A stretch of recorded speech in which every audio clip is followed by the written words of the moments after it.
Well, there's another story in the news about Brett Kavanaugh and women. I'm Scott Ott, and this is Bill Whittle Now. And Bill, you know what a hard time Associate Justice Kavanaugh had getting confirmed after President Trump appointed him to the Supreme Court. Now comes this story from Ruth Bader Ginsburg, who praises Brett Kavanaugh for having an all-female staff. Well played, Scott. I must say, definitely 9.9, but also it's a fairly easy thing to try to convince me that some new catastrophe has happened. So yes, onward. So, and basically, I just want to get your reaction to that. And frankly, every once in a while, I think we need to do a topic just because I don't think it's going to get a lot of play.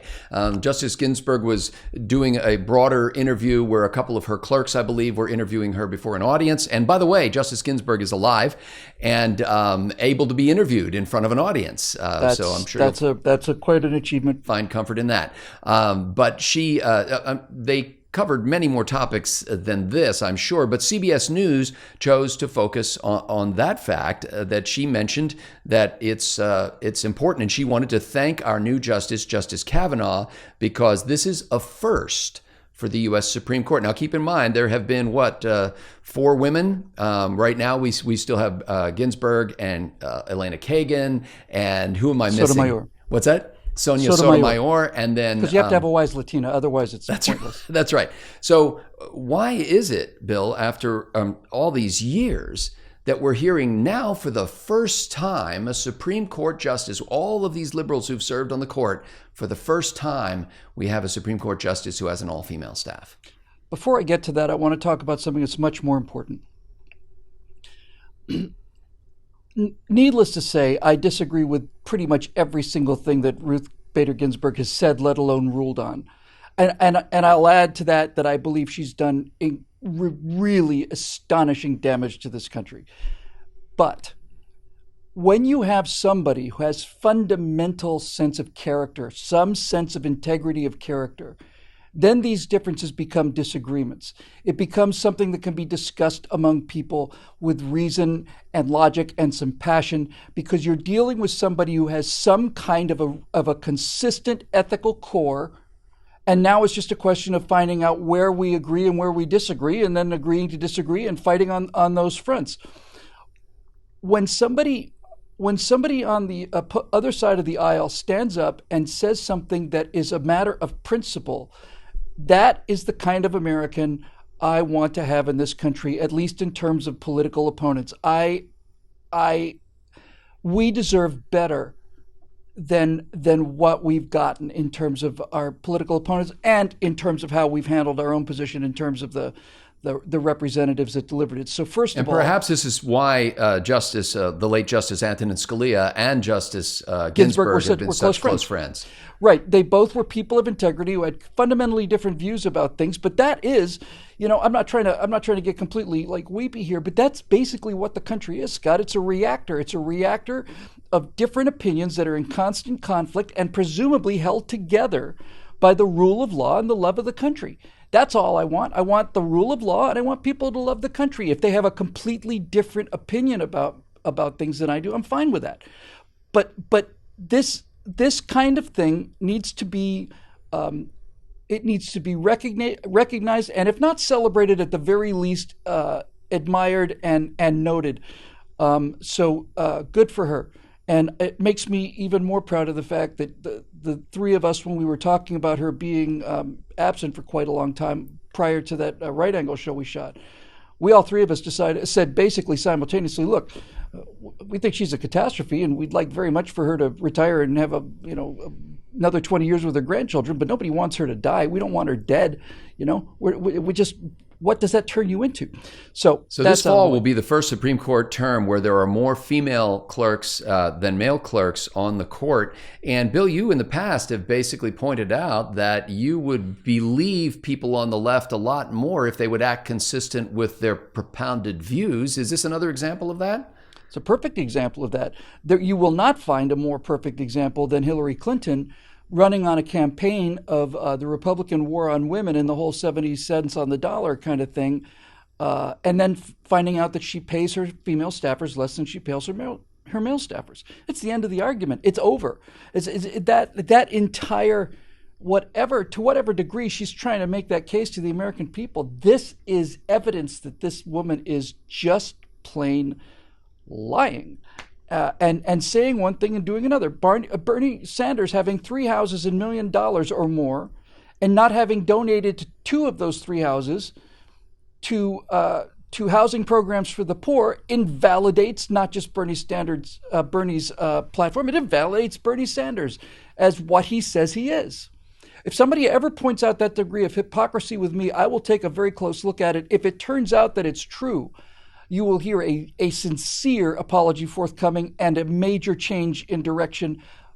But first, you're going to have to show me where I was wrong. And so I'm never wrong. This story was a relatively... And the reason I'm never wrong is because when I find out where the truth is, that's where I go.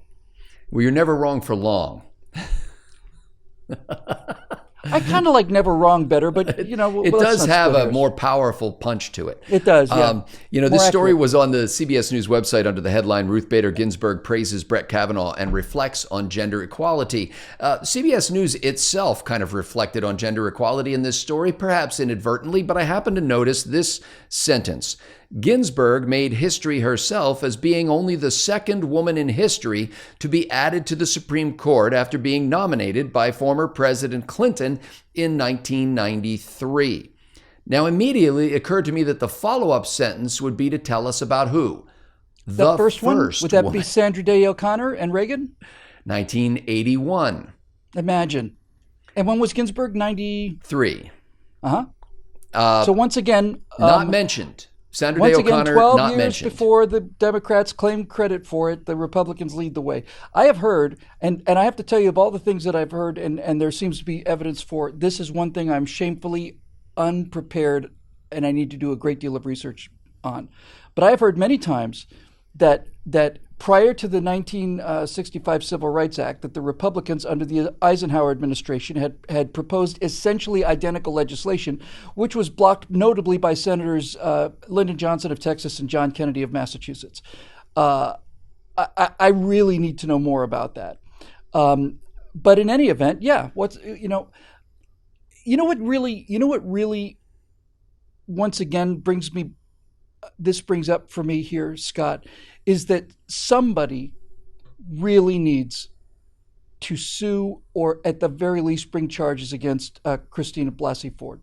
Because if there is no consequence for libel, slander, and defamation, then it's going to continue. And as I've said before about Blasey Ford, she not only did not present evidence, anti-evidence was presented when she said that I've got friends who can back me up on this, and the friends say we don't have any idea what she's talking about. So this is the difference. Ruth Bader Ginsburg's position and statement is the difference between the loyal opposition and just plain the legions of hell. And look, Ruth Bader Ginsburg is not unaware of the fact that as the poster champion for women's equality, women's rights in this country, the Notorious R.B.G., she is fully aware of the fact that she is the champion, the mouthpiece, and the graven image of feminism in America today. For her to come out and say that we should be very appreciative of Brett Kavanaugh's position towards women is a crushing blow to Dianne Feinstein, to all of the people that launched this character assassination. And I would imagine, I can't believe it took me this long to get to it, as a person who's also been unjustly accused of this kind of thing by people without ethics or morals who go through 5,000 hours of unscripted commentary and find 2 or 3 sentences which are entirely out of context. Of all the people who are impacted by this, I would imagine that Brett Kavanaugh, among all other people on the planet, is feeling a great deal of debt, not so much to Ginsburg herself, although he certainly probably feels that as well, but to the idea of being able to truthfully and honestly disagree about issues without having your character assassinated. And what I saw happen to Brett Kavanaugh is the most disgusting thing I've ever witnessed in American politics with my own eyes. Bill, it suddenly occurred to me that Brett Kavanaugh, who's the first Associate Justice on the Supreme Court's history to appoint an all-female staff of law clerks, he didn't apply for the job and then get hired by the Supreme Court. He got on the Supreme Court by being appointed by perhaps the biggest sexist cad who's ever sat in the White House. What do you make of that? What I make of that is that this sexist cad is not the sexist cad that people make him out to be. Donald Trump unquestionably makes coarse remarks about women and has married a few women that whose primary quality wouldn't be their intellectual or literary depth. Let's just say that. Although I have very high opinion of Melania. But there have been no substantiated charges of Donald Trump ever doing anything that I'm aware of, anything not only illegal or offensive or even untoward towards the people of his staff. On the contrary, the women who've worked for Donald Trump have repeatedly stood up and said, we find him to be a respectful, decent man who gives us our opportunities and then holds us accountable the same way he does for everybody else.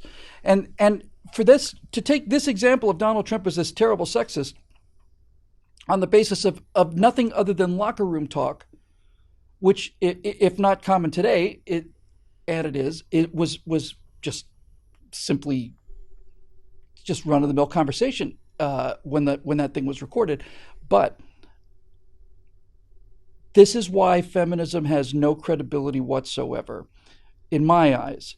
Because if, again, this comes back to what we were saying a minute ago about Ginsburg, if these people were ethically credible, if they had integrity of character, feminists would be condemning Bill Clinton for what he did.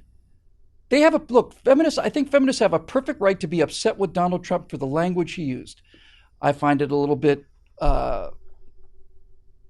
futile, but nevertheless, feminists have a right to be upset about the President of the United States using language like that in regards to women, and they have a right to bring that to the attention of the American people and have the American people factor that into before he was President of the United States. Correct, precisely correct, and that is a distinction that needs to be made, and I'm glad you made it.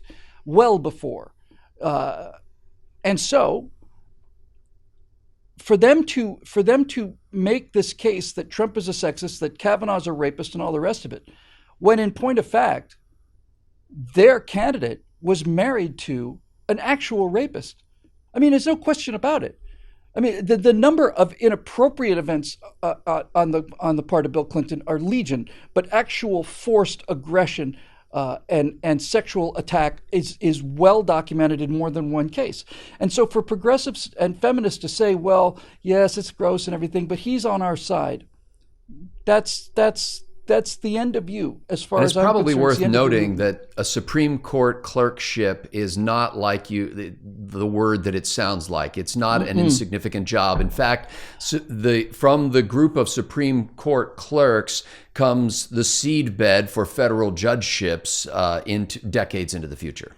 It is not only an exceptionally important and prestigious appointment, it is also, in a way that even something like graduating magna cum laude from Harvard Law School, it trumps that, if you'll pardon the expression, in many ways, because now we're not talking about how well you did in class.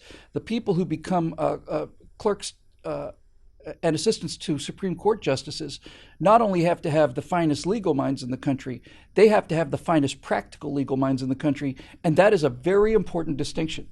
I do remember one of the things that most impressed me about Ted Cruz when I first heard about Ted Cruz was it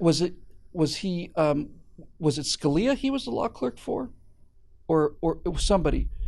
I actually don't remember, and I apologize for not remembering, but I do remember that whoever he was clerking for said, this is the smartest guy that we have ever had working this job in the Supreme Court. He understands the law, knows it better than anybody I've ever met. And I think it might have been Scalia, but it might have been another conservative. In any event, it escapes me. I'm sorry about that. I just Googled it quickly, and it says Ted Cruz served as the law clerk to Michael Ludwig of the U.S. Court of Appeals for the Fourth Circuit in 95, and to William Rehnquist, Chief Justice of the United States in 96. That's who I was. I'm sorry. It wasn't Scalia. It was Rehnquist. Also happened to have been the first Hispanic to clerk for a Chief Justice. So there we go, another first on the right.